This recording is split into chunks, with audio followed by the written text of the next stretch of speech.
আমার ময়না ভাই কেমনে গেল রে,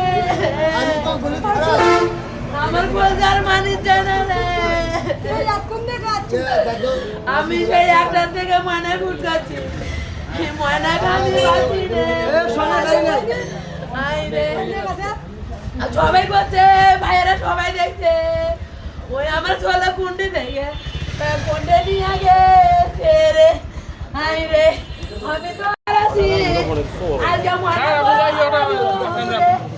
আল্লাহ রে।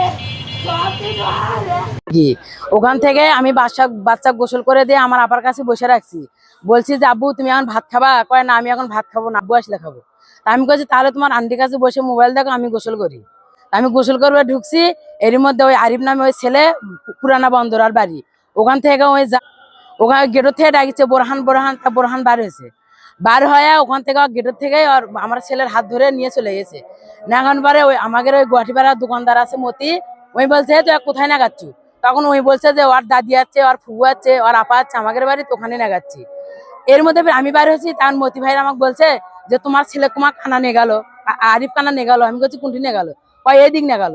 এই কথা কওয়ার পরে মনে করো তখন থেকে আমি খোঁজাখুঁজি করেছি, এখন পর্যন্ত আমার বাচ্চা পাইনি। তারপরে আমি হলে ওর বাড়িতে গেছি, যাওয়ার পরে এখন আমার হলে গেলাম বাসায় যাওয়া দেখি আমার রহিব নাই, বাসায় নাই।